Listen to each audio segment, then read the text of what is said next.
Good morning, everyone. My name is Monroe, Mann. I started to do that countdown today because I realized when I watch the recorded versions, even though it says it's recording live, it takes about 2 or 3 seconds before it starts recording, even though it says it's recording. And so my first few words get cut off. Okay, what do I want to talk about today is you're probably going to fail. Crazy, right? That doesn't seem like something motivational that you think I would want to tell you. But it's actually very motivational because it's important that you don't go into something thinking you're going to succeed. Anything that you do in life, the likelihood of failure is probably 99%.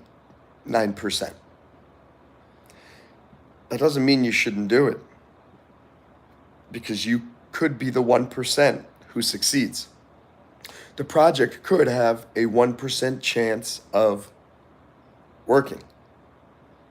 But never, ever, ever go into something with a overconfidence of believing that I am 99% likely to succeed. It took me a long time to realize this. Back in my 20s, I was very over cocky, overconfident, and I had this overly strong belief that no matter what I do was going to succeed. That got me into a lot of trouble. I had an arrogant attitude. I made too big financial risks.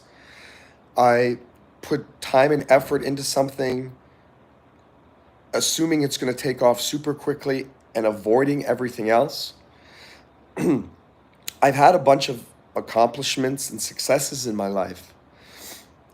But what I have learned is that 99% of the things that I try actually do not succeed. And people think, well, Monroe, you've done so much. You see all of the things that I've accomplished. You do not see all of the things that I have failed to do. And I'm encouraging you to understand that most of the things you do in life, you're going to fail. And that's actually one of the most inspiring and liberating concepts that I've developed for my theory of success is recognizing if you go into something knowing that you're probably going to fail, it takes away all the pressure. What's up? What's up? Hello, Chow. What's up? Hello, Hankrin. What's up, Sky Jackson? We're talking about success, but through a different psychological lens. You realize you have to understand you're probably going to fail at most of the things you do in life. And this helps you take chances and helps you take risks. What's up, Physics? What's up, Hi? What's up, Simon? This YouTube channel that I'm doing here, these YouTube live streams, I go into it every single day thinking, Monroe, this is probably going to fail. You're probably not going to get any viewers. You're probably not going to get watch time. You're not going to get likes. You're not going to get subscribers. And I go into it expecting that no one's going to comment. Or if they do comment, I expect that people are going to yell at me, tell me that I stink, telling me that I am the worst live streamer ever. Why do I go into doing this? Because it helps psychologically. If I go in expecting to fail, guess what? When there are 34 people watching like they are right now, I feel amazing. When I see somebody click like, amazing. Look at all of these amazing. Someone's doing not true very often, so I'm going to get rid of this person. Put user in a timeout for 30 minutes. Okay, so what's up, Sky Jackson? Who would say that? You would be surprised how many people are extremely critical, not only on YouTube Live and streaming, but in life. And you'd be surprised how many, think about your life.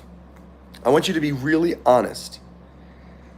How many times have you tried something and failed? If you actually think about it, you have probably failed at things more often than you have succeeded. Now, I'm telling you, you have to actually think about it because our mind doesn't want to remember failure. Our mind generally wants to remember things that are positive in our lives. Our mind wants to remember the things that we did well, the things that we did that made us feel good. But the truth is, we fail more often than we succeed. Just think about learning how to ride a bike. You failed many, many, many times before you learned how to actually ride the bike. You don't remember learning to swim, but you failed learning how to swim before you learned how to swim successfully. Let me look at some of these comments. And I subbed and liked. What's up, Sky Jackson? Thank you. Cameron, hi. Imogen, Rachel Sands. Hi, I live in Iran. I live in the United States. Nice to meet you. What do I think about ducks? Ducks are fantastic. What are you talking about? Talking about failure and how failure is the way to success. And anything you do, you have to assume you're going to fail. And if you're starting a business, all these books tell you you're going to succeed. You're going to do well. You're going to get to the top. You can do it. I'm telling you, you're probably going to fail. But I'm telling you that because if you go into entrepreneurship with that more sane attitude, you have a better likelihood of sticking around long enough to actually succeed. How many people do you know who have started YouTube channels and thinking they're going to become a huge star in about a week, and then 4 days later they realize, oh my gosh, this is really difficult. It's hard to get subscribers. It's hard to get people to click like. It's hard to get people to look. There are 31 people watching right now. Let me tell you how many times I did live streams initially, and I'm talking about years ago too. Nobody watching, 0 people. But every few years I would do another live stream and this and that. And then a while ago, I got 1 person. And this is about a year, 2, 3 years ago. And then 6 days ago, I started doing it again. And suddenly people are watching. I don't know exactly what changed, except that I started to just do the live stream and said, you know what? I'm just going to keep doing it even if there's nobody watching. People started sticking around and I had 1 or 2 people watching. Now I've got 20 people watching. Maybe that'll go up to 30. Maybe that'll go down to 5. My point being is, guys, whatever you're doing in life, if you go into it assuming that it's not going to succeed, you're going to be able to do it longer because you weren't expecting some quick results. Just to be a hater like me and they will be humble. Okay, Angie Christmas. What's up, Dice? RNB4. The final showdown, hello. Quackery keeps asking about ducks. Hey man, if it's mental health month and I wanted to ask if you're doing okay. I'm doing okay. Thanks for telling me I'm crazy. Off topic, you look handsome. Appreciate that. You're making sense a little too much. Thanks for subbing, Leo. Fragment. Everyone remembers their first time riding a bike and their first swim. Fragment, maybe so. You're right, I gave you those examples because those are examples where maybe you can remember. But I'm telling you to think about most of the things in your life. Nobody succeeds usually the first time they do something. Or if they do succeed the first time they do it, or the second time, after the third or fourth time, all of a sudden they fail. And it crashes people down. If you start succeeding immediately on the first time you do something, be very careful mentally, because what do they say? Pride comes before the fall. What does that expression mean? Maybe you've heard that. It means, let's say you start doing something and you start succeeding very quickly and you start going, I am awesome. As soon as you start saying, I am awesome, be careful, because pride comes before the fall. When you start thinking I'm awesome, that's when you're going to get off your game and boom, something's going to happen that's going to crash you down. One time I was dating this girl, this was about 10, 15 years ago, and I got so cocky thinking there's no way this girl would ever leave me, because I was in my mind thinking I am the greatest thing that ever happened to this person and she will never find anybody greater. That's what happened when everything fell apart. Because I thought I could not fail. I thought nothing I could do would result in failure. If you go in thinking you are going to fail, you're going to be on your toes. You're going to make more careful decisions. You're going to be able to stay in the game longer. If any of you decide you want to start a business, and doing YouTube is a business, don't go into it going, okay, I believe in myself. I believe I can succeed. I believe I'm going to go into this for the long haul, but I accept that it's 99% likely that I'm going to fail. Guess what? That business just has a 99% likelihood of succeeding. If you are trying to learn how to play piano, don't go up to it thinking, I am going to succeed, I am going to be awesome. Go into it accepting the fact that, okay, I really want to do this. I think if I'm really persistent, I can win.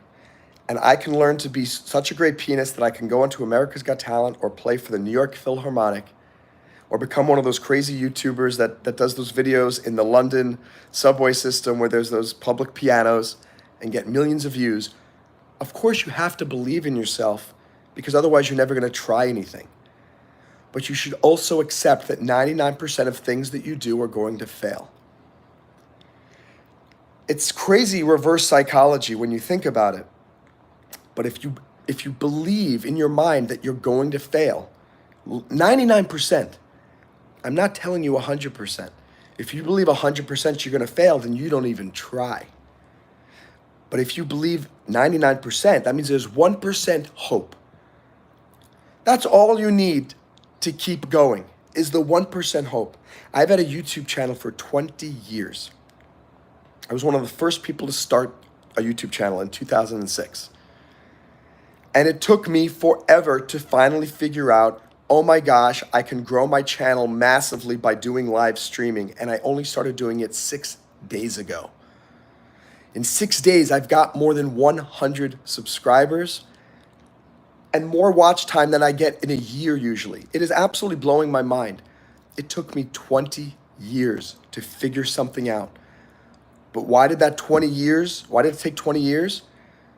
Because failure is 99% the outcome of anything you want to do in life. And you just keep trying different things, hoping that eventually something new is going to succeed. Let me look at some of your comments.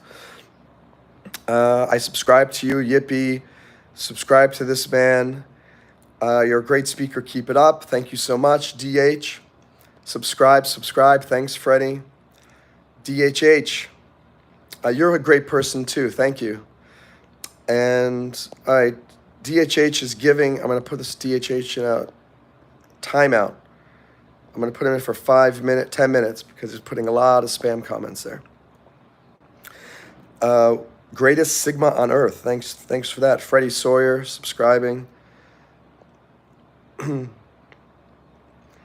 Mew for us, please mew. I don't know what these comments are. I wouldn't say I have the mindset. Our click said, I wouldn't say I have the mindset of failing. I'd say I have the mindset that it won't be easy from the get-go. That's the healthiest mindset to have. You're right, clicks, but there is a difference between those 2 points of view. On one hand, I'm saying go into something knowing that 99% of things you do are going to fail. And the other is having the mindset that it won't be easy. They're similar, but realize that they are different. The mindset is 99% likelihood that you're going to fail is going into something. I think it's even stronger than knowing it won't be easy. Knowing that it won't be easy implies that you are still guaranteed to succeed. Let me tell you something. You are not guaranteed to succeed at absolutely anything you try. Nothing you do is guaranteed success. There is no guarantee that I am going to be alive in 10 minutes. And it's a morbid thought, but I could have a heart attack. Somebody could bash down my door and shoot me. It's crazy. But that's how important, that's the mentality of 99% you are likely to fail. Whereas mindset that it won't be easy means you have a 99% likelihood to succeed as long as you understand that as long as you don't quit. That is not true. Mindset that it won't be easy means as long as you just keep going and you don't give up, you're going to get there. I've been doing a YouTube channel for 20 years. And if I had gone with the mindset of it won't be easy, all that would have done is kept me going for another 20 years using techniques on YouTube that were not working. But if I go into the reason why I decided to try something different was because I was always in my mind, Monroe, most people who try to do YouTube channels fail. Most people who try to do live streaming fail. That mentality allowed me to go into it going, okay, Monroe, it's not just about it's going to be hard. You have to actively go out and find some new way to do this that's going to resonate with people. And you're not wrong, Clicks. You're right. Doing anything difficult in life is going to be hard. But you also have to go into it knowing that you are likely to fail. And by doing that, you are more likely to come up with really great solutions to help you make it a little bit easier to succeed. What's up, Levy? Freddie Sawyer, I love to dance too. There is, let me see, a lot of spam here. I'm exhausting trying to teach people to be human beings. This is what Bub Chafee is writing. And how to live. Time is precious. It is difficult. It's exhausting trying to teach people anything sometimes. But I will say, and the flip side of 99% of the things you do are going to fail, 1% are going to succeed. And you got to keep believing that the one thing that you're doing is going to be the 1% that makes it through and gets through to people and gets through to customers and gets through to people's psychology, trying to motivate people.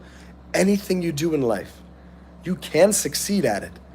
But please understand how hard it's going to be, and that if you're struggling doing something, you may be doing something wrong. I keep using the YouTube example just because it's there. I mean, I've done many things in my life. I have a PhD in psychology. I'm a lawyer. I have an MBA in finance. I was an Iraq war veteran, nominated for a Bronze Star. I've made successful movies. I've been a successful actor. I'm a licensed skydiver. I mean, I've done so many things that I've succeeded at, but I'm telling you, most of the things I've done have failed. Crazy, but that is the absolute. That is the truth. Freddie Sawyer, you just gained 5 people. Thank you so much, guys. Thank you for clicking like. If you like what I'm doing, click like. If you want to get more of these live streams, and look at the past live streams that I've done, they all get recorded. The number of different topics that I talk about is crazy. And a lot of the people who have subscribed said they did so because they just love that one day I'm talking about dating, one day I'm talking about biology, one day I'm talking about the law, one day I'm talking about motivation and success. So Kelly says, Mizoram time at 7:11 p.m. Hey, Kelly, it is 9:45 a.m. here in the United States, here in Florida, here in Miami Beach. Why do I always talk about this? A lot of my topics come back to being this idea of keep going. And I want people to keep going with their dreams. But too many motivational speakers say just very silly platitudes of, you can do it, don't give up, yeah. They're right, but unless you hit someone's nerves psychologically, none of that means anything. And that's why I gave this a weird topic, saying that the topic is, hey, watch out, beach baby. Today's topic is, you're gonna fail. You're probably gonna fail. I love that. Anytime I start something, I go into it knowing you're going to fail. Part of it is about tempering your expectations. Someone asked me yesterday, how do you get a date? And I said, just go up to more people today than you went up to yesterday and just start talking to them. Go up to the person who you think you're attracted to or whatever and just say, hi, how are you? And it is super scary if it's not something you've done before. But if you go into that with this big, oh yeah, I'm gonna succeed. I'm gonna go up and talk to somebody. Even if it's asking somebody to go out to the movie with you, invest in your company, go out to dinner, be a part of your surfing trip, whatever it may be. If you go in with the attitude of, I am going to succeed, this is 100% likely, yeah, I think that's super dangerous. You can go in and when the 99% likelihood of failure, but you're going in with this idea that you're 100% going to succeed, you're just blowing yourself up. Most people that you go up to are not going to immediately say, oh my gosh, yes, I want to date you. Yes, I want to invest in your company. Yes, I want to support you.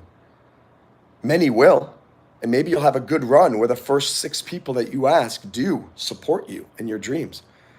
But don't you dare go into anything like that saying, I am going to succeed. This is my destiny. That may be, but put it in the back of your mind. What am I saying? What's up, Dilip? Great to see you again. Thank you for the likes, guys. You're right, Beach Baby. You never do something perfectly. And here's the truth, even the best pianist, you watch America's Got Talent or some of these YouTube videos or PBS, and you'll see these amazing performers, classical pianists, these amazing violinists, cellists, singers. You might look at them and go, oh my gosh, they are perfect. They are so good. I guarantee you, what's up? Yeah, we got 10 people. We're getting hey, what's up, Jesse? We're getting more and more people who are subscribing and who are sticking around longer watching me. So thank you, guys. But going back, you see all these amazing performers. You think they're perfect. I guarantee you they make mistakes while they're playing. To you, it was a world-class performance. To the actual expert, cellist or pianist or singer, they've made mistakes while they're singing. They know. You don't know. And that's what Beach Baby is saying. You never do something perfect.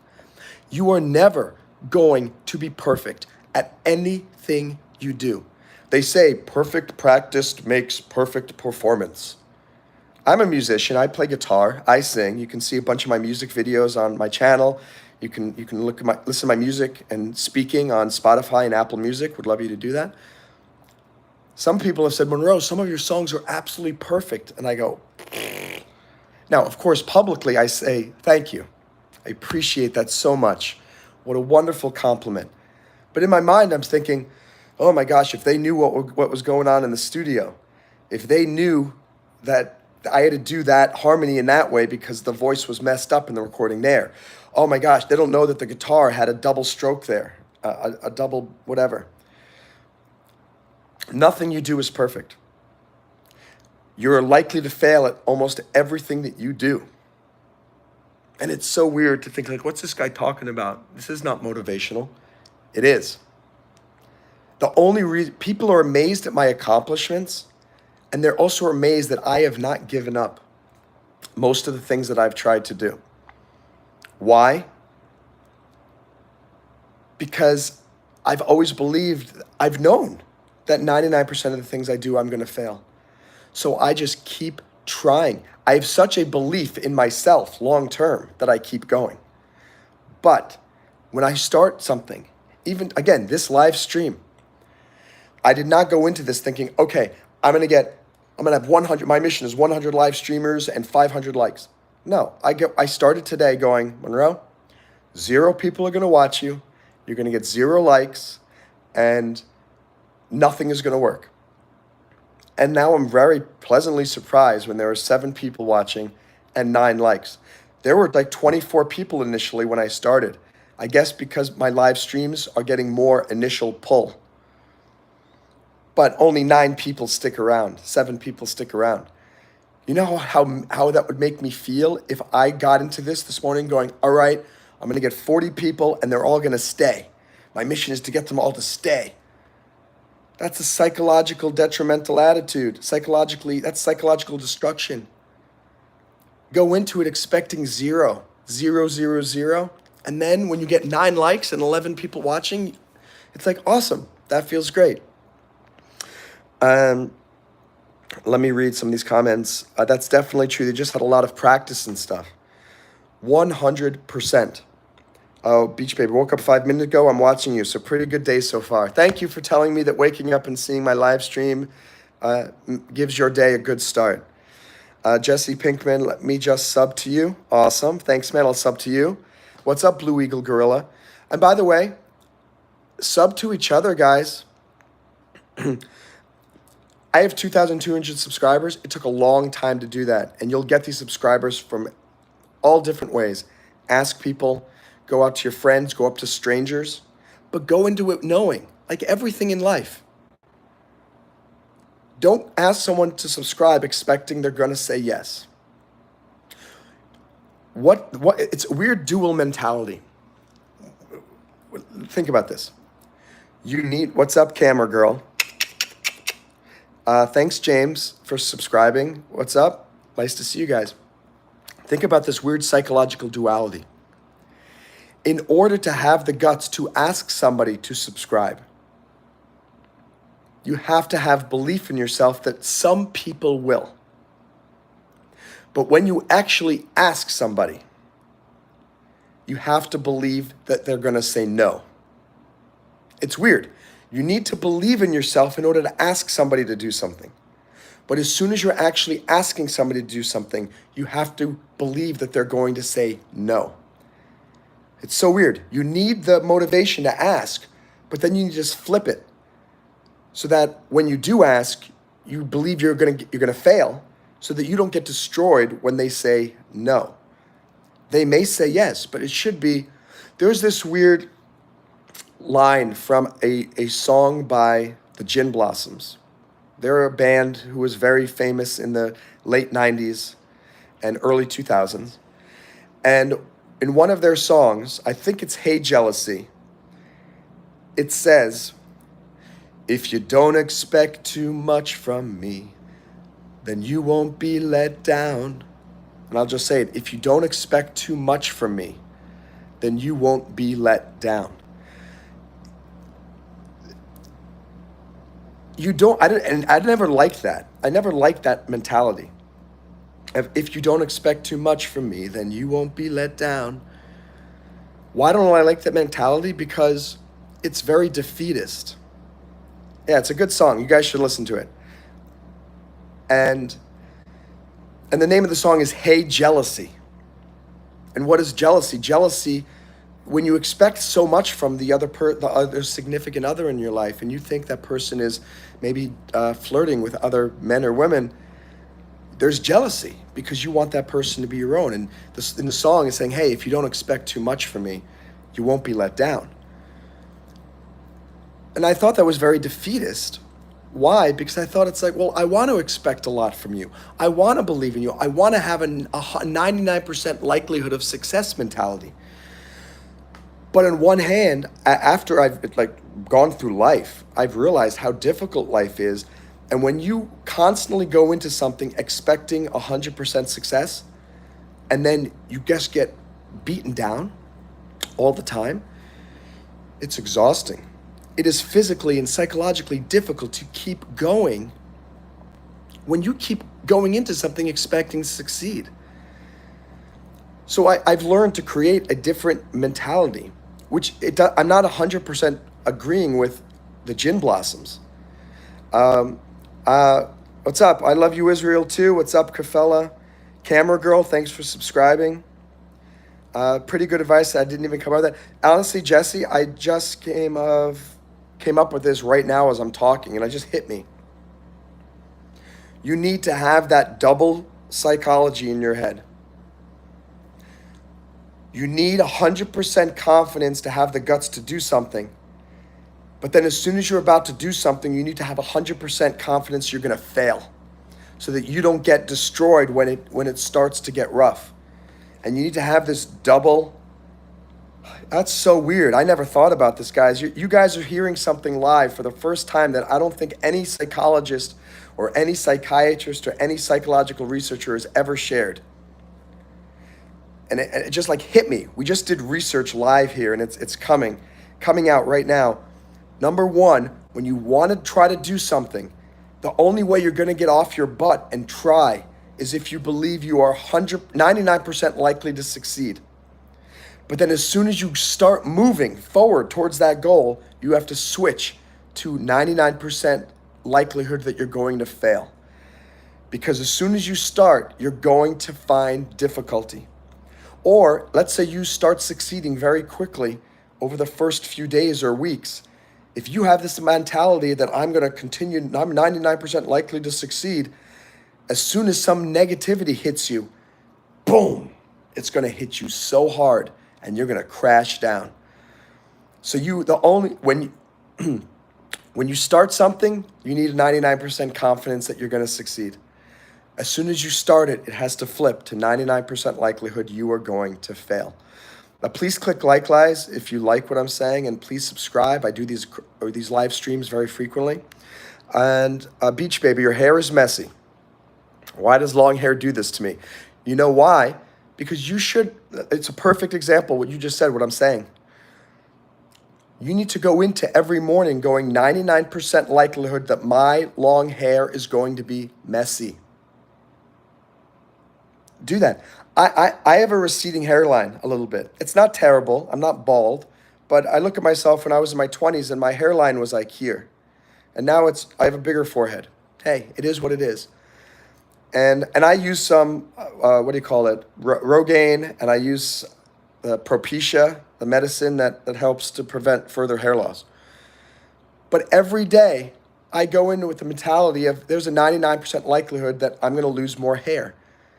Guess what? When that happens, and if I do lose more hair, it's not going to destroy my self-confidence. Some people take this medicine to prevent hair loss with a 99% likelihood this is going to keep my hair forever. That's going to destroy somebody's self-confidence. Why did I start using Propecia and Rogaine? Because scientific studies have tended to prove that if you take these two medicines, you have a 99% likelihood that your hair loss will stop and sometimes grow back. And the truth is, I used to have a bald spot here, and it's gone now, 99%. But every time I put it on now that I'm doing it, I switch my mentality to 99% likelihood that it's not going to work. Why do I keep doing it then? Because there's a 1% chance that it will. And because of that original 99% motivation initially that got me off my butt to do it.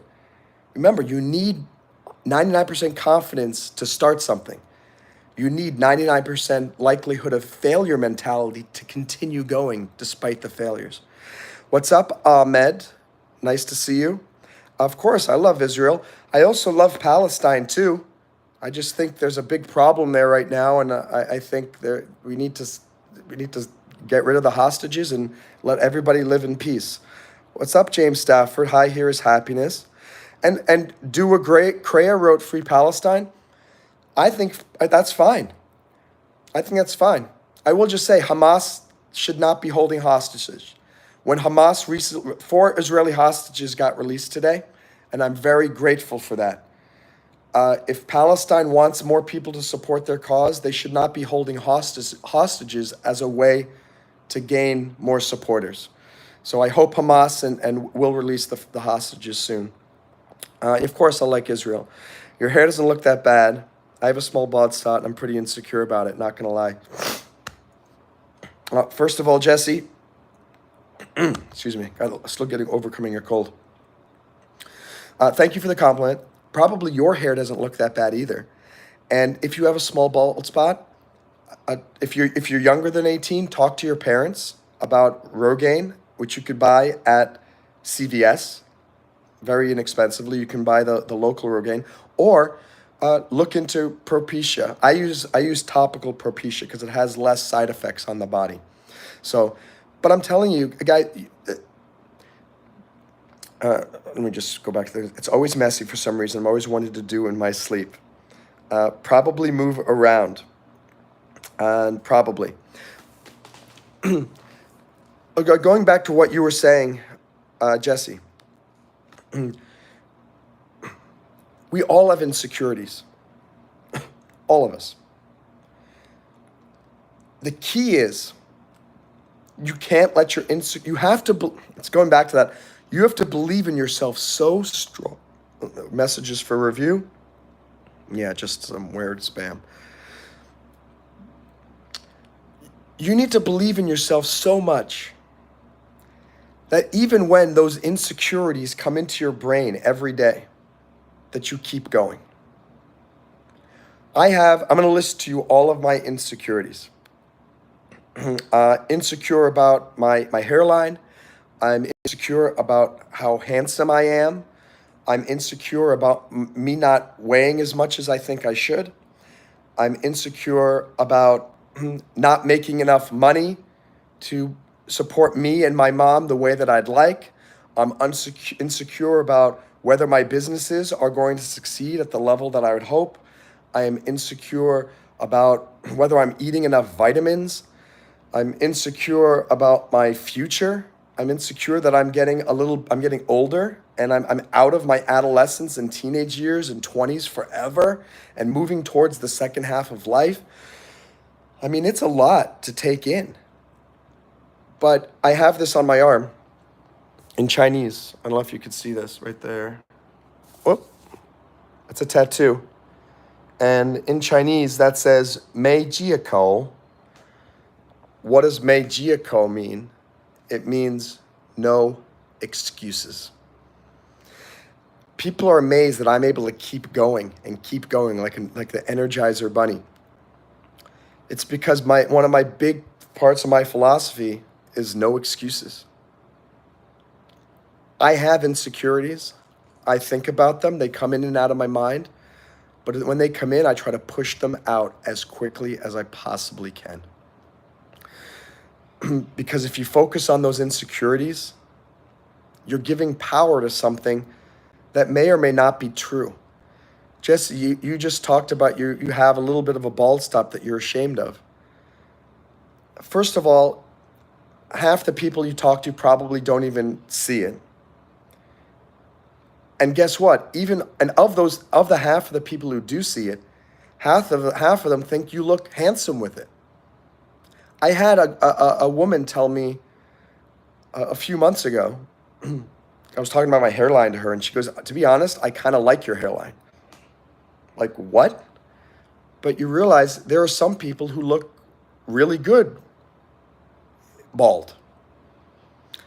And Jason Statham looks great bald. The Rock, Dwayne Johnson looks great bald. Buddhist monks look great bald. Or maybe it's Shaolin monks. I think the Shaolin monks are the ones who are bald. Let me see. What's going on in Palestine? So I'll try to give a non-political answer to what's going on in Palestine. There is a land in Israel. Israel is a country, and it was created artificially, quote unquote, around 1945, 1946, after World War II. And the issue is that land has been home to many people for many years. The Jews have been in the area of Israel and Palestine for thousands of years.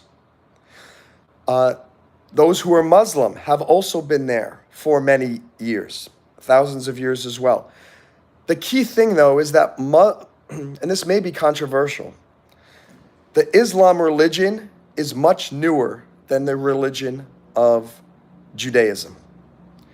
So the Jews, in my opinion, based on my historical understanding, have been there in that whole area much longer than the Muslims.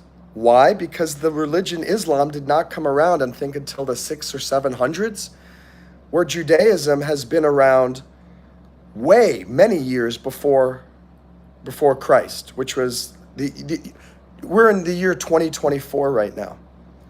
Technically, that's called Anno Domini, which means the year of our Lord.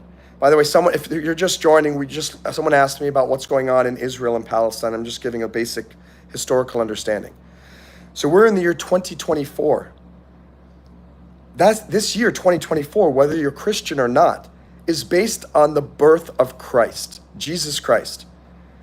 And you don't have to be religious or not, but you should know that the year 2024, it's called 2024 because that is the year. It's 2024 years, 2024 years after the birth of Christ. And so the big controversy in there is, now Israel was created as a country, as a homeland for the Jews.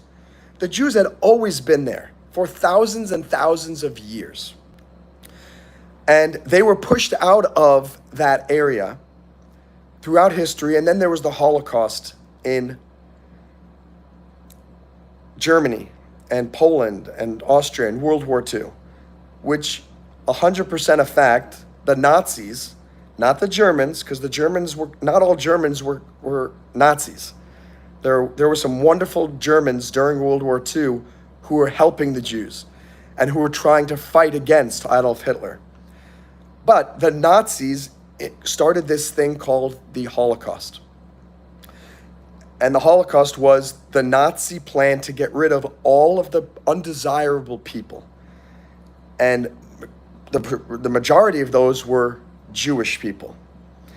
And literally the Nazis killed millions and millions and millions of Jews in gas chambers during World War II. It was absolutely horrific.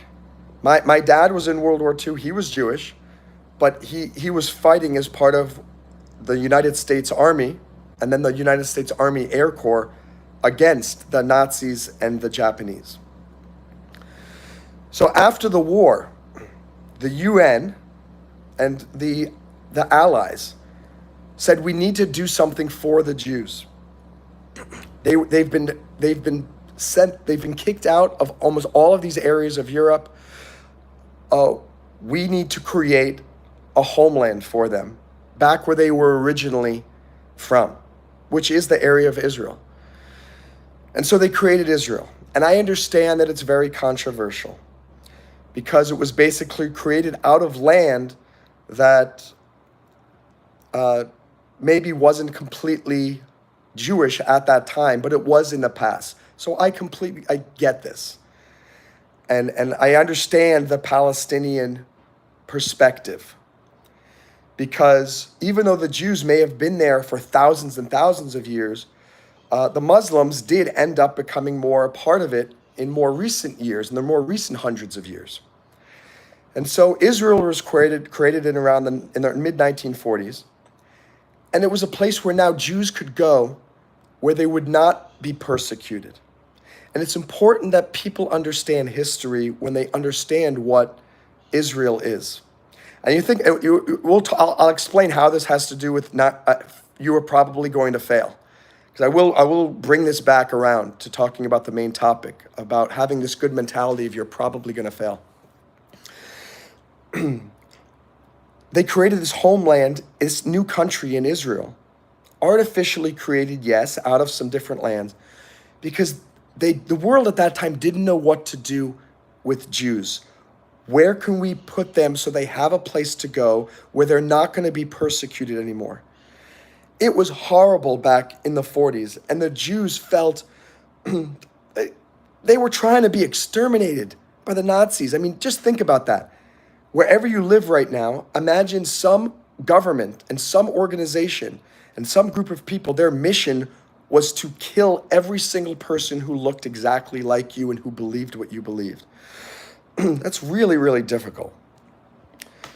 So fast forward to today, and then there was this area of Gaza and Palestine, and the Gaza Strip, and you'll hear in the news this area called, it's skipping my mind right now. It'll come to me, but. So the Israeli government has been trying very hard to find a solution that works for both Muslims, Jews, and Christians. And guys, I'm not an advocate for anyone. I'm just speaking historically and just telling you what's been happening in the world. The Israelis have been trying. There are, by the way, people don't know this. There are Muslims who live in Israel, and they live happily and they live safely and they have friends with Jews. There are Christians who live in Israel and who happily live there and in peace. So eventually they created this thing called the PLO. They put the PLO, it was created by Hamas and supported by Hamas. And Hamas is, in my opinion, a terrorist organization. I mean, what happened in Israel was really terrible.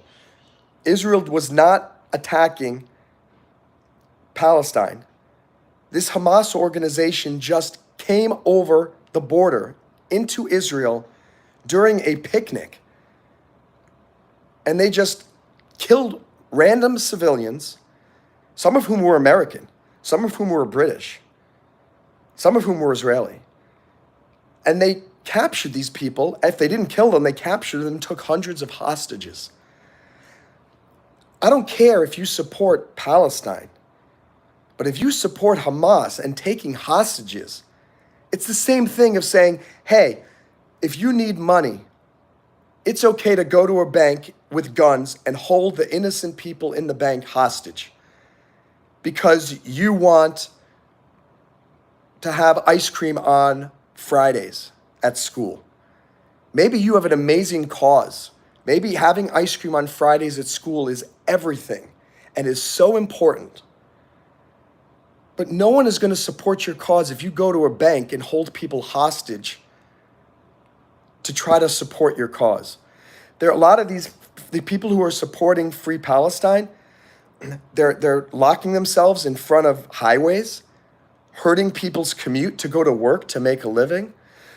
A lot of people, when I did my TEDx talk in New York City, these Free Palestinian protesters locked themselves all around the building I was in. So riot police had to come. Riot police from NYPD refused me leaving the building and no one could come in.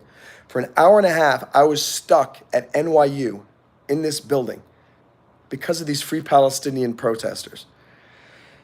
And it's just like, I didn't have as strong an opinion as I do now. Fine if you want to free Palestine, but stop with this stupid stuff. Stop hurting innocent people. I feel like what Hamas did, what these people were doing at NYU, protesting and NYPD locking me in, those protesters held me prisoner, basically kidnapped me in that building. It's the same thing that Hamas did to the Israelis, unprovoked, because they felt that they deserved to have their land. Now let me say something. The United States were once declared rebels and quote unquote terrorists because we declared our independence from England. If we had lost, guess what? Anyone who was fighting in the revolution would have been deemed a traitor, and some would have been hanged. Some would have been killed. So I understand the perspective that one man's terrorist is another man's freedom fighter. And as soon as the freedom fighters win, maybe they're not deemed terrorists anymore. So I understand the side of the Palestinians, and I get it. But what people don't say, like Gaza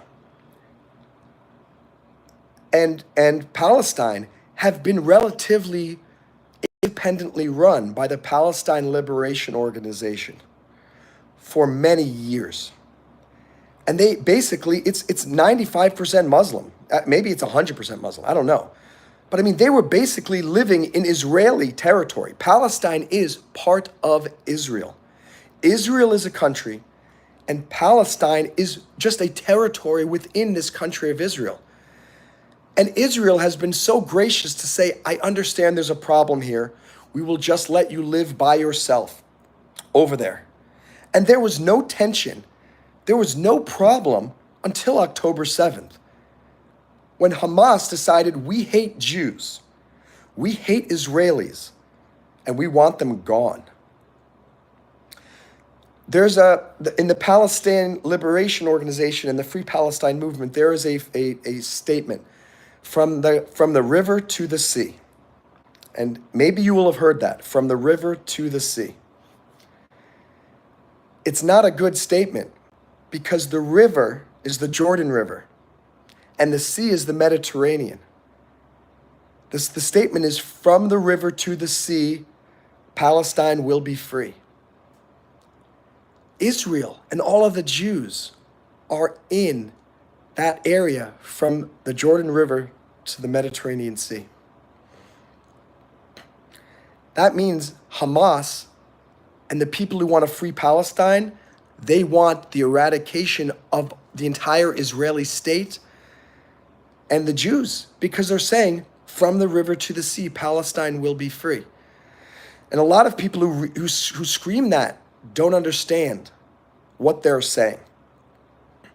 So that's my basic explanation of what's going on between Israel and Palestine. I want there to be peace there. I want the Palestinians to have their area, that's fine, and Israelis to have their area and stuff. But my summary is just that you shouldn't be taking hostages in order to prove your point. If you have to take hostages to prove your point, then your argument is really, really, really bad.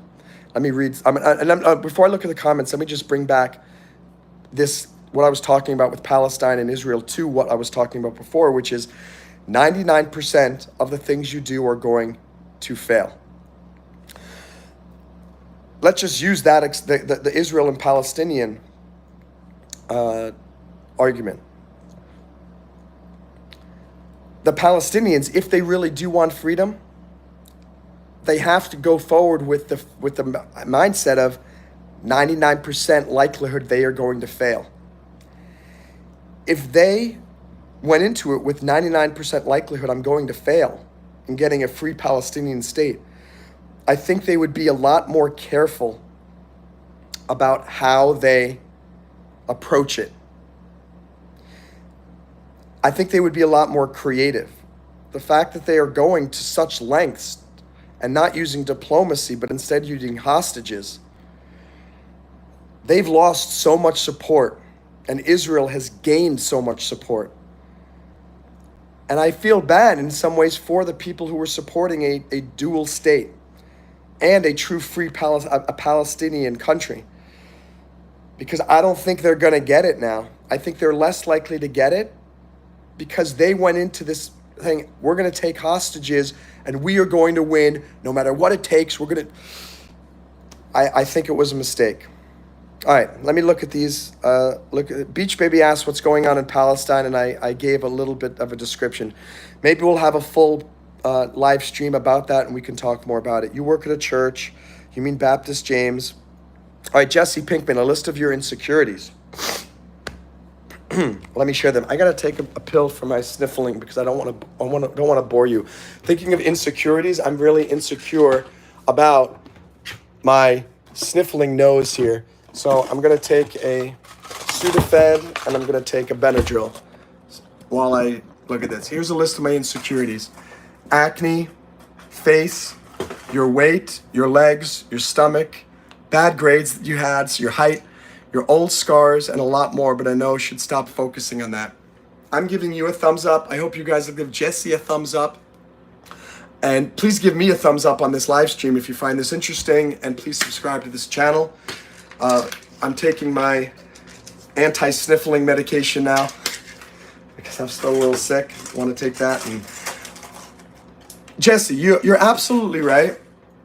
I mean, even as you're saying that, it's reminding me of other insecurities that I have. So I have something called scoliosis, which is a curvature of the back.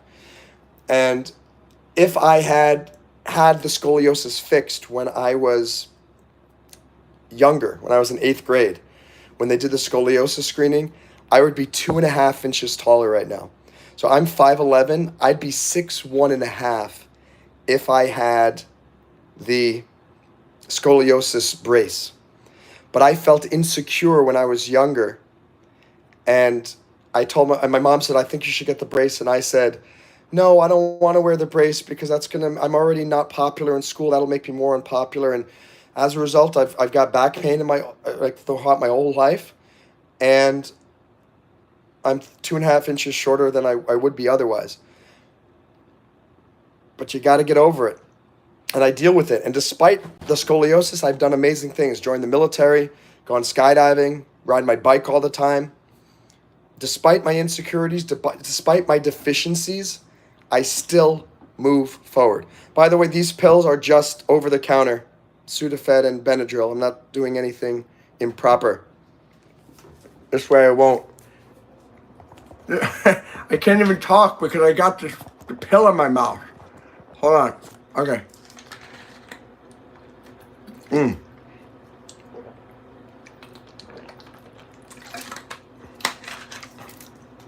By the way, if you want to save some money, just buy these Crystal Light or Mios. They're just flavor enhancers for water. So I just take water, filtered water from the tap, and then pour that stuff in there, and it makes very delicious drinks. All right, let me just go back and talk. So your insecurities: face, weight, legs, stomach, bad grades, old scars, and a lot more, but I should stop focusing on that. 100%, please stop focusing on your insecurities. This is the key. You're never going to get rid of your insecurities. This is an important point. Your insecurities are never going to go away. You're just able to move forward despite them, and you're able to focus on other things and think of them less. But every security you have, it will come back to you at some point. Maybe in 5 minutes, maybe in 5 years, maybe in 20 years. Don't try to get rid of your insecurities. Try to make them have a lesser impact on you by focusing on other things. Like I said, you have that whole list of insecurities: your acne, face, weight. Guess what, Jesse? Just stop thinking about that stuff. It's hard not to stop thinking about it, but how do you stop thinking about it? By focusing on other stuff or just going forward despite it. Basically saying, who cares? So I have acne, I'm going to succeed regardless. I have a face that I'm not completely happy with, I'm going forward and going to succeed regardless. I have issues with my weight, I'm going to move forward regardless. I think all of us can feel the same way. I mean, my legs, I've had 2 surgeries since I was in Iraq for meniscus repair. One of my quads is smaller than the other. It really annoys me. I don't know why I cannot gain muscle strength in my left leg as much. Instead of just looking at it all the time, why would I just keep looking down at my leg going, oh, I wish that leg were big? Just ignore it. Stop looking at it. Focus on something else. My legs work fine. I can ride my bike so fast. I can still run. I can walk from here to the supermarket. Guess what? The legs work. They're fantastic. James, Beach Baby, do agree. I don't speak Arabic, so I don't know what you said there. I speak a little Arabic. I could say Tasharafna. I could say Kefik, Alhamdulillah, but I can't read it super well yet. Cloudy Gaming, hey, how you doing? Your jaw just dropped. Why? They killed innocent people in gas chambers. Yeah. So read up on the Holocaust. Too many people are not learning about it in school. And I really think this is why people don't support Israel, because they don't remember the Holocaust during World War II. And there are a lot of people who are trying to make us forget what happened during World War II. Never forget that the Nazis tried to they exterminated millions and millions of Jews. Read the book Night. There's a book Night. Read the diary of Anne Frank. They used to require people to read the diary of Anne Frank in school. It was the diary of a young Jewish girl whose family and she ended up dying too in the Holocaust. And I don't know why they don't do it anymore. Like I said this in another podcast recently. History has become very politicized, and it's not good. You need to read both sides of history and read everything you can, because that's going to make you push forward in life more easily by knowing exactly what happened in the past, not by listening to the baloney that they tell you on the news and you see on television now. Get books, and honestly, like, read books from 30, 40 years ago. They'll probably be less politicized than they are today. Let's read about Jesse. Do agree. Honestly, it's okay to have your opinion on wars, but just don't force it upon others. Yeah, with my podcast here, this live stream, and I'm not trying to force my thinking on any of you. I'm sharing my perspective. Maybe it helps some of you. Maybe it doesn't. So my perspective on psychology, my perspective on history, my perspective on success, my perspective on skydiving, my perspective on war. People have just been telling me, Monroe, the reason why I started doing the live streaming, I'm doing a TEDx talk in Philadelphia in August. And one of the organizers said during one of our Zoom calls, she goes, Monroe, have you done a podcast? Do you do a podcast? I said, no. She goes, Monroe, I could listen to you speaking all the time. You have you're so fascinating. And this is about 4 weeks ago. And so I started thinking about doing a podcast, and I really didn't want to set up my system and figure out how to do it. And I just saw YouTube live and I thought, I already have a YouTube channel. Let me just turn on the live streaming and see if it works. And here we are. When the end war, I don't know when that's going to happen in Israel, Palestine. I'm hoping it's going to end soon, because peace is always better than war. As long as it's a just peace. We want to make sure there's a just peace. Hello, Sky Jackson. Hello, TB. And what's up, Chris and Colby? Hey, thank you for Jesse for managing as moderator. You're awesome. I'm not implying that you're forcing. I just meant a lot of people have forced opinions on me. Never force your opinion on anybody. And this goes back to this idea of that 99% of the things that you do in life are going to fail, which is a very good way to approach things and approach life. Even if you 100% believe that you are right in your opinion, and that's why you have that opinion, because you're 100% in your mind, you have 100% certitude that your opinion is right. But when you start trying to share that with other people, you should have a 99% failure mentality. This idea that it's 99% likelihood that you are not going to be able to convince somebody that you're right, and a 99% likelihood that you are potentially wrong. It's why I'm trying to be very careful when I'm talking about controversial subjects such as Palestine and Israel. I really don't want to piss off anybody. And I'm hoping there are people in here when I was talking about Palestine who support Palestine who still stay listening to me, because I understand everybody's perspective has some merit. Sometimes all of us have valid opinions, and I guarantee you that every one of us has expressed that opinion in the wrong way at some time in our lives. And you said it in such a way that you upset people or you lost friends. And what do you learn from that? That even the folks who are supporting Palestine, they may have a valid claim. I just think some of the ways that they're expressing their opinion is not helpful to the cause.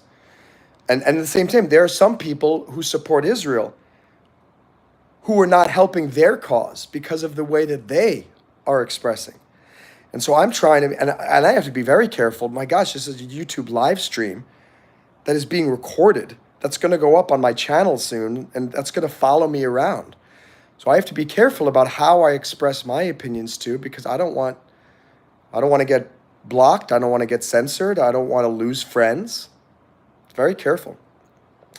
A big feel of failure. What's up, Waleed from Jordan? I love Jordan. I have a couple of friends in Jordan, Waleed, and I met some Jordanians in Iraq when I was there during the war. I love the place in Jordan. I forget the name of it, Waleed. Maybe you remember it. It's this beautiful city that's carved into a rock wall. I forget the name of it. Maybe Waleed can tell us the name of it. But if you look at Jordan, the country of Jordan, there's a beautiful, beautiful, It's amazing. It's like, it looks like it's a beautiful city, and it is, but it's carved into the rock. And you can go inside of it as well, but it's all just carved into this mountain. Really amazing. Jesse, talk about your fear of failure. Tell me what it is that, what is it about the fear of failure that does it impact your life in a negative way? And while you're doing that, I'll tell you, sometimes the fear of failure is not the fear of failure, but it's the fear of success. And that's a weird thing. Sometimes, and it sounds weird, what do you mean fear of success? That's just bonkers. There's no such a thing as a fear of success. There is, because sometimes we're so comfortable with who we are. Let's say you're in debt, and you've got $100,000 in debt, and you're always, what's up, Kfela? I like Israel. I also like Palestine. I love Muslims, and I like Jews, and I like Christians. I think what's going on there are some problems, and they do need to work that out. Of course, I got to be careful about these comments because it gets me off track. What the heck was I talking about? Oh, fear of success. If you get comfortable with where you are, sometimes if you're in debt, you like the fact that people pity you. You like complaining to people and saying, "Oh man, business is tough. I got $100,000 in debt. I got my kids to feed. Oh my gosh, I'm dealing with my leg problem. Life is tough." Believe it or not, you might be subconsciously keeping yourself in a failure mentality. And it might not be a fear of failure. It's a fear of success because you like the comfort of having this persona of being somebody who is unsuccessful and struggling. And you like that people go, "Oh man, Johnny's got it so tough. Johnny's got it so tough. That poor guy is trying to raise his kids. He's trying to get his business to succeed." And as a result, they don't try. They don't try because their fear of success, if they succeed, they're going to lose this pity party. It doesn't mean that that's what you're doing. What's up, Kafela? I love you too. Jesse wrote, "Whenever I get bad grades, I just cry and bawl my eyes out and stuff. I also sometimes hit myself in the thigh out of frustration, which is definitely a bad habit. I guess I'm a perfectionist." Well, don't hit your thighs. Don't want to do that. Can I tell you something? There's a thing that helped me in law school. I got A's and B's, and I got maybe 1 or 2 C's. I know that other people were doing so much better than me, and they were on law review, and we're all on these committees and getting these clerkships. And then I realized, I read something that C's get degrees. You're beautiful too, fella. C's get degrees. D's get degrees. That's the first thing, is to realize is your number one mission is to graduate. C's get degrees. But take this a step further. The people with C's, actually, the people who get straight A's, they end up working for the people who get C's. Why? Because the people who get straight A's, they get recruited to the best companies very easily as an employee. The people who get C's have trouble finding those big paying jobs. They end up creating all of the companies. And then they start the companies and they start hiring people who are even more smart than they are to help them do the specific roles in the company. So I did not get straight A's in law school. I passed the New York bar exam the first time. And some people who got straight A's didn't pass the first time. Some never passed. So I'm not criticizing any of the people who didn't pass the bar exam. It's very difficult. I'm just letting you know that getting straight A's does not mean you're going to succeed. And it may limit your success because you may become very comfortable just working as an employee. So I think every time you don't get a perfect grade, let it motivate you to realize that, hey, Maybe this is a sign that I'm meant to be an entrepreneur. Thank you for the like, and hire other people to be in my business. And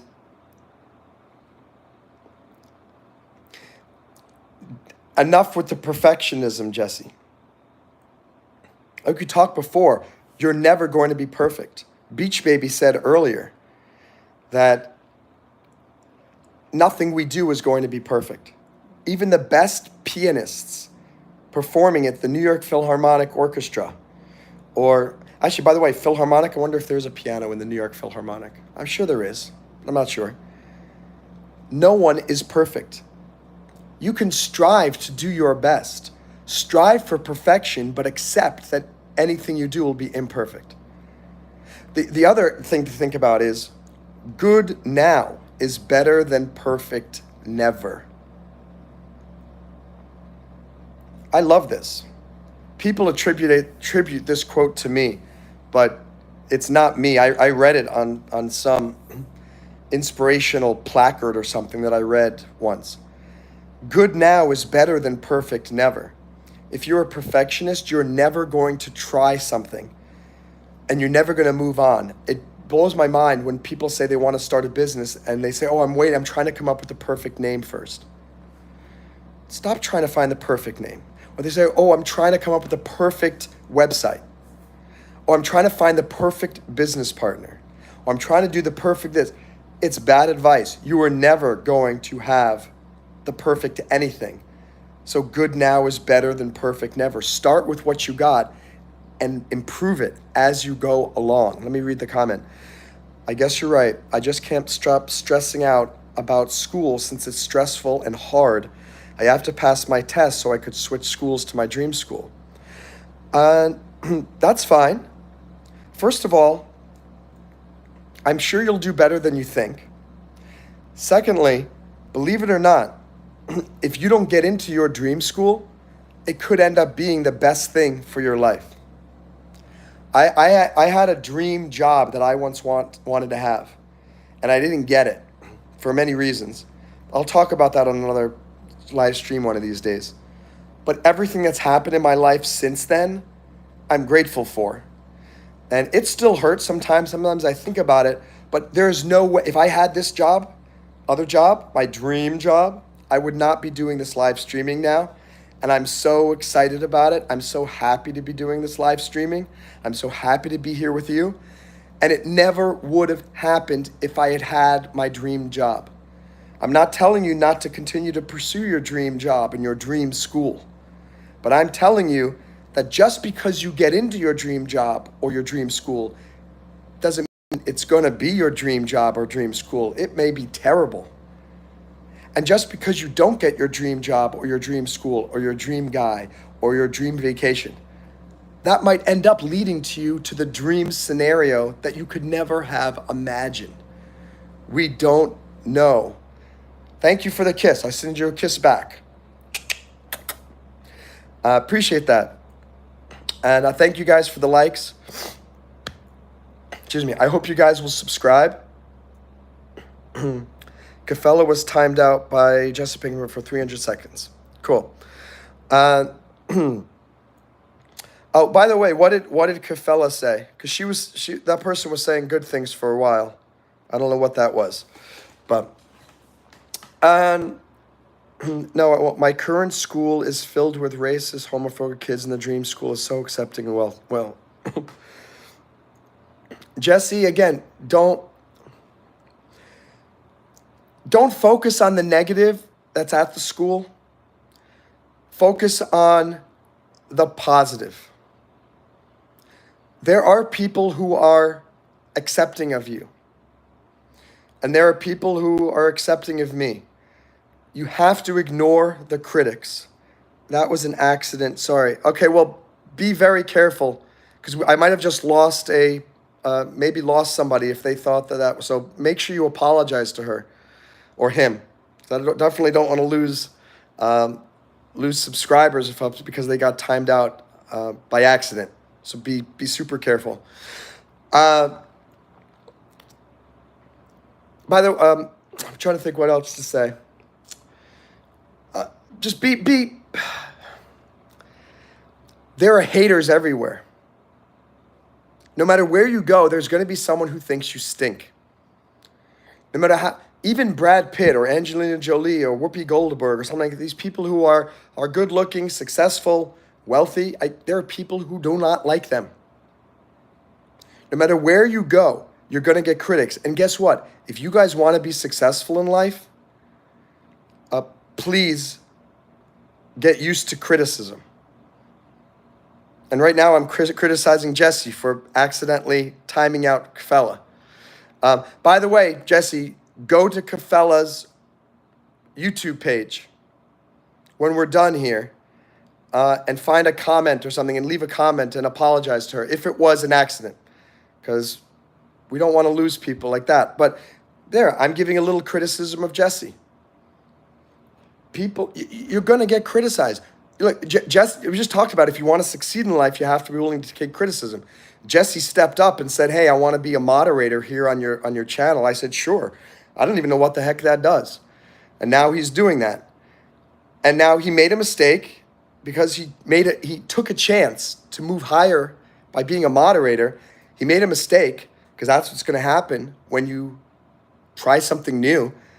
And he just, by mistake, blocked somebody here on the channel who shouldn't have been blocked because it was an accident. And now he's getting criticized by me live on this live stream. Bad Jesse Pinkman.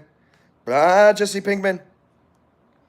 But guess what? If he's able to accept that criticism, he's now growing as a person because he knows how to handle criticism.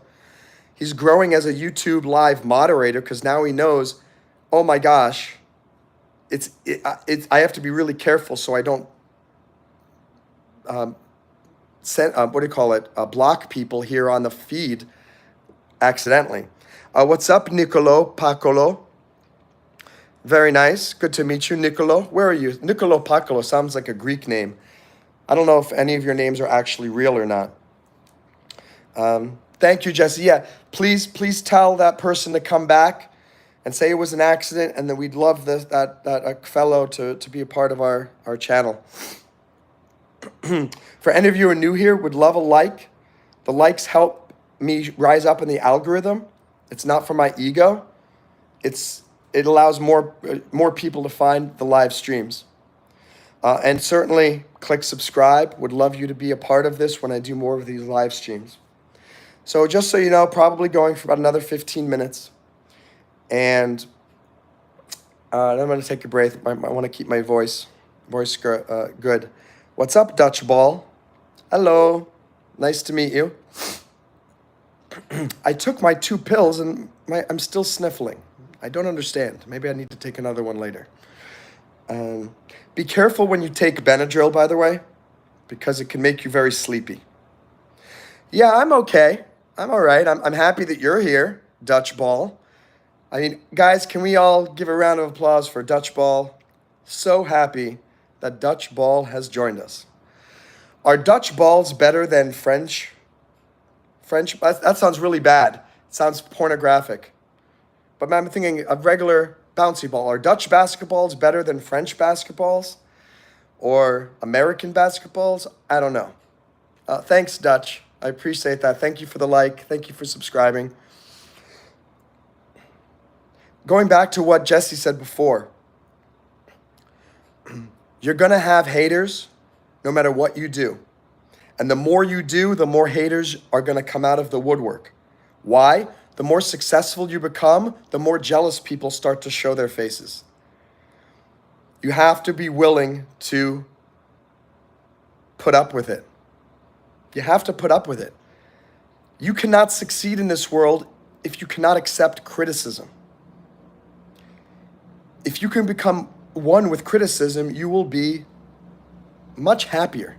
Thank you. What's up, Netherlands? Hohatet. And then later I'll say, tot ziens. Yeah, I would change your name on here. I think you could come up with something that's a little more positive or uplifting or a little bit less. I don't want people to think poorly of you because of that. I'm sure you're a great guy or girl. So let's see what next time you see you. Looking forward to see what the next name is. Thanks for the other like. We got 12 likes now.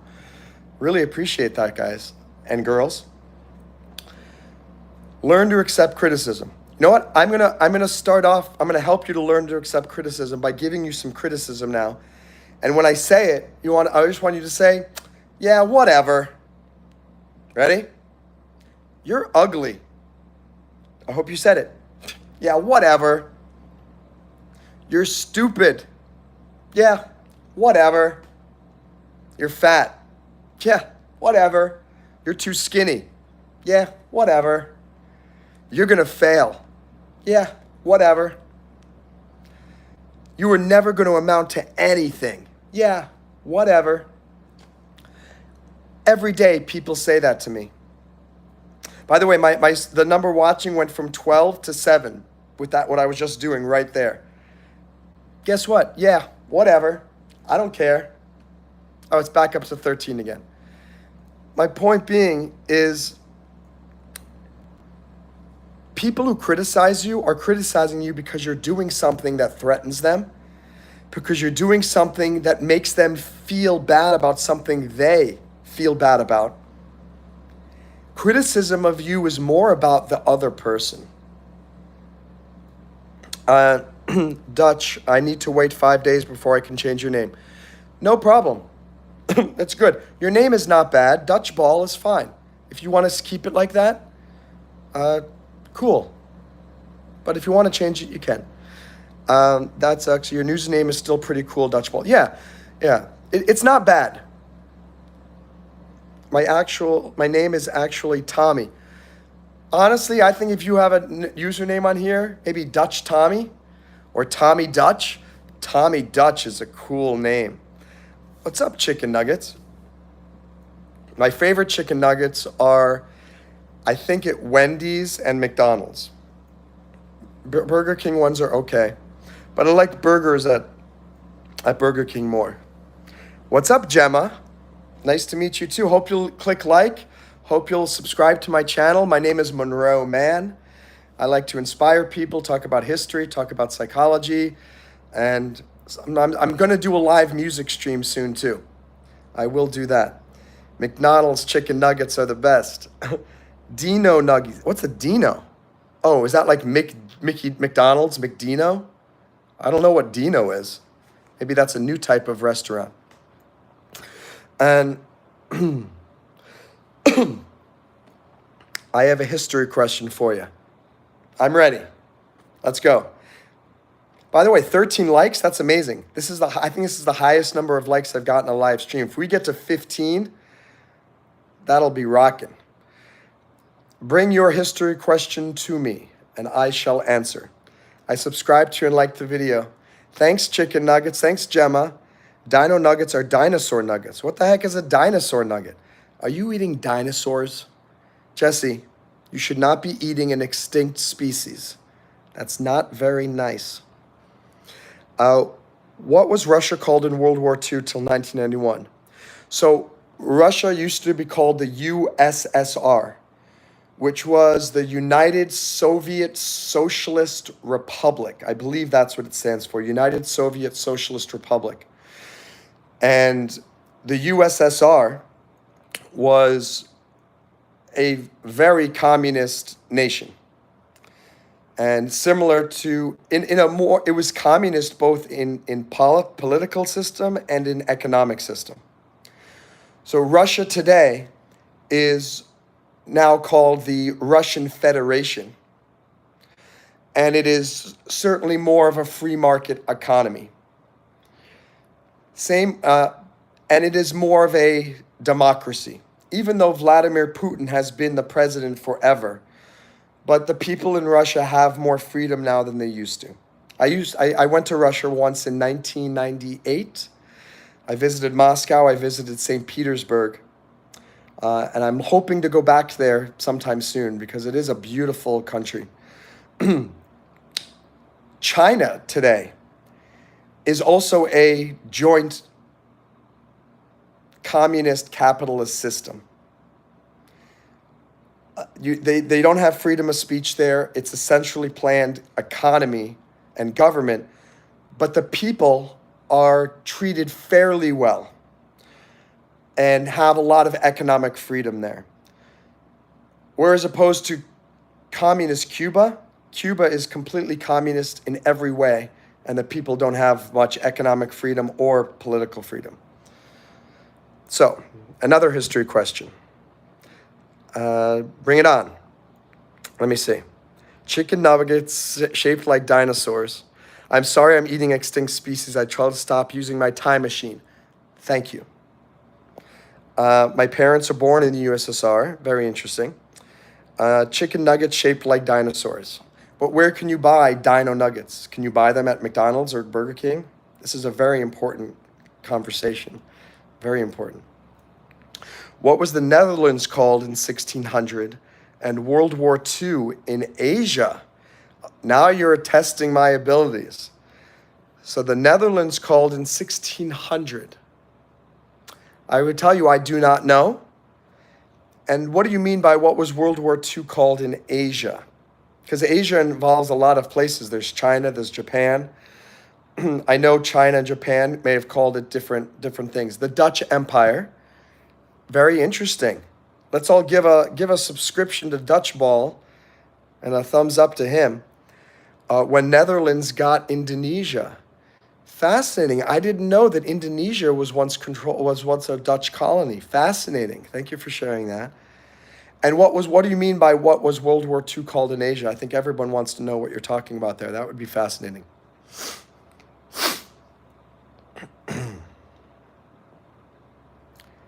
The VOS. What does the VOS stand for? So, what's up, Noor? So, breaking news. You can buy Dino Nuggets at Walmart, according to Chicken Nuggets.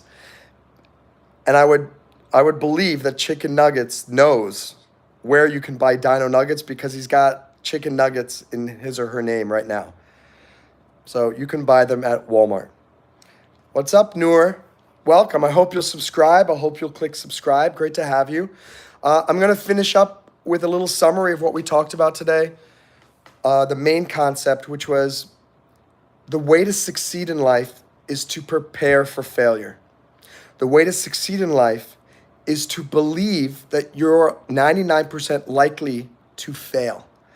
Why is this good? Because it keeps you humble and it helps you to prepare yourself for the very long journey ahead.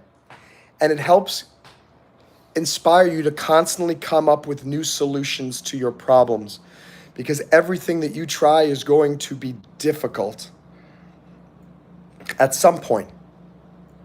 You might have an easy time for the first day or the first month or the first year or the first 5 years.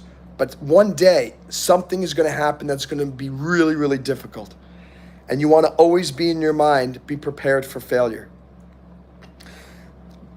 There's an expression called is don't rest on your laurels. Laurels are the thing that the Roman emperors wore up here and their sashes and stuff. If you rest on your laurels, it means I am successful, I am awesome, and I'm always going to be successful and nothing I do is going to fail because I am great. If you think like that, you are not going to improve. You're going to stop educating yourself. You're going to stop trying new things. And eventually someone else, your competitor, is going to beat you. I'll share this last story about Blockbuster Video. In the United States and around the world, there used to be a Blockbuster Video in every town. Every town had a Blockbuster Video. Every city had 50 Blockbuster Videos. And you would go to Blockbuster Video, you would get in your car and you drive there. And you would drive there and find your videos. You'd see your friends. You'd pay for your videos. You'd go home, put your VHS videos in your tape player, and you'd watch your movies at home. This is before the internet. Well, the internet came along, and then suddenly Netflix came around and said, maybe we can send the videos and the DVDs to people via the mail. And they go to our website, and instead of coming to the store, they come to our website and pick which videos they want. And we send those VHS or those DVDs to the customers via the mail. Blockbuster went, that's the stupidest thing ever. In other words, they rested on their laurels. They thought, I am so great, I will never fail. We are the best global video company in the world. And what happened? They didn't do anything. They just kept working on their in-store VHS movie concept. But then Netflix, it started to work. It started to work, and slowly people stopped going to Blockbuster, and they started going online to Netflix. Fast forward to a few years later, streaming video started to come along, and that was basically the end of Blockbuster. Blockbuster, if they were smart, let me ask you this, tell you this, Blockbuster had the chance to buy Netflix originally. And they said no, because they said it was a stupid idea. As a result of them resting on their laurels, and because they felt we have a 100% chance of success in the future, nothing will stop us. There are no more Blockbusters anymore, completely out of business.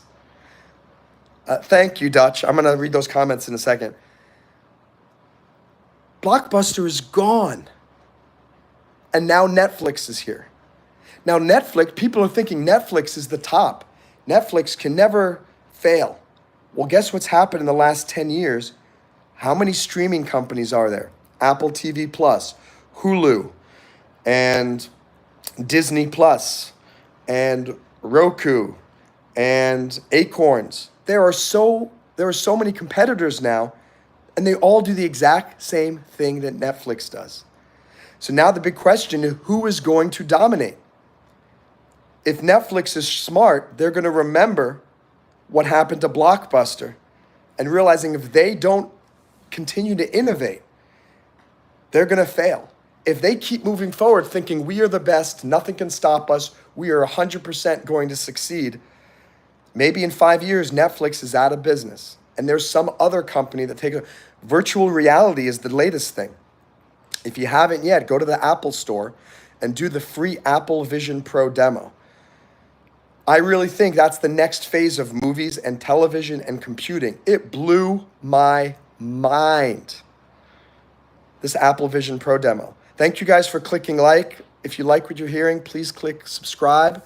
I try to do 1 or 2 live streams per day, and I'd like to continue doing them, and I'm working very hard to get monetized. If I can do this to make money, then I can focus on this more, and I don't have to do other stuff on the side. So thank you for that. So what I'm telling you about that, remember the Blockbuster Netflix thing, guys. Do not be Blockbuster. Assume every day you're going to fail, and that unless you innovate and come up with new solutions, you're going to become irrelevant. Do not listen to the haters, because you're going to get so many of them. Keep going despite your insecurities. Believe in yourself, yes, but also believe you have a 99% chance of failure so that you keep going when the failures hit you. Because you are going to fail, I promise you. The only way you're going to keep going is if you had expected the failure, but in the back of your mind, you have this 99% hope that keeps you moving forward. Success is a weird psychological thing. It requires you to have huge motivation on the back end. And then right in front of you, you need to have this 99% realization that you're probably going to fail. But if you have both of them together, you are totally unstoppable.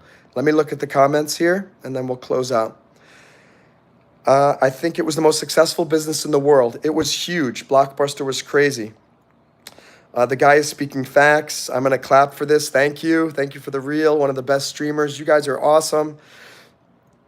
He always makes my day better. You guys always make my better too. I'm so happy that you've welcomed me into your life. And most importantly, guys, I'm hoping that what I'm telling you helps you to go out into the real world and do stuff. Please don't just watch my videos and go, okay, that was nice. That made me feel good. I don't want to make you just feel good. I want to make you feel successful. I want you to go out and accomplish things. I want you to go out in the world and help other people. You will all have incredible capabilities and the ability to do so much more than you think you are doing. I'm going to watch him a lot. Thank you so much, Dutch. Same. Give a big yeah in the chat for this guy. Yeah. But I've heard that if you think you're going to fail, that you're going to fail. No. And you did 17 push-ups. Yesterday you did something like 15. So you were doing fantastic, my friend. I want you to keep doing more and more push-ups. Don't stop. By the way, I have another channel for my company, Break Diving. The link is in the chat for the company, Break Diving. It's this global community of winners. I really hope some of you guys will please join Break Diving. Find the link in the description. And also, I have another channel called Break Diving. And I have 475 subscribers there. I'm trying to get up to 500. So I'm going to be doing live streams there. I really hope that you will subscribe to the Break Diving channel as well. I hope all of you will do some push-ups today, do some physical exercise, do some sit-ups. Yeah, do 2 or 3 more tomorrow. You've inspired me, Jesse. When I'm done here, I'm going to go do some pull-ups myself. Awesome. Dutch, I do not expect you to come to every stream. I don't want you to come to every stream. You'll be spending too much of your time on here. But even if you can come to 1 per week, you'll get something valuable. And by the way, guys, you can help me dramatically by going to my channel and clicking on the live stream button and watching my old live streams. I try to name each one so it has a general topic. Go find one that you like and watch it. If you watch it for an hour and a half, guess what? I get another hour and a half of watch time, which means I'm not much closer to being monetized. I'm trying so hard. For 20 years, I have been wanting to become a paid YouTuber, and I was starting to wonder if it could ever happen. But I never give up. That's one thing I never do. I don't give up. And I finally found the live streaming. Yesterday, I did a live stream for an hour. I got 3.5 hours of watch time because of the people who are watching. So it's kind of like an exponential way to gain watch time as long as you've got some people watching you. I'll come watch you stream later. I'll also try. Thank you guys both. I got to do a lot of work today. Got a business, got to catch up on some work and do some break diving work. But I'll probably do a live stream later today. My voice is actually feeling much better. Thank you guys. You're the best. Appreciate the likes. Appreciate the support. Please subscribe. Guys, again, if I am the best, please do me a favor. Please go to breakdiving.io. It is free. You do not have to pay. It's a not-for-profit. But it's a global community of people like me. And like you. We're all trying to help one another succeed in life. It is the happiest, most awesome place on the internet. So go to breakdiving.io. Join my break diving channel. I'm probably going to do a live stream a little bit later for 10 minutes just to kind of get my feet wet with it. And go kick some butt today. Go, please. You know what? I'm going to go do a live stream on the break diving channel right now for 10 minutes. If any of you will go join and subscribe to that right now, you'll get the notification. Let me do it before I forget. So I will see you guys on the break diving channel in 1 minute. Wait, Dutch is saying wait. Wait for what? It's called break diving. Jesse, can you type it in the chat? breakdiving.io. That's the website for the community. The channel is just called Break Diving. Breakdiving.io. That's 100% it. So just type into YouTube Break Diving, 2 words, or Break Diving channel. You should be able to find it. And I hope to see some of you guys there. Thank you.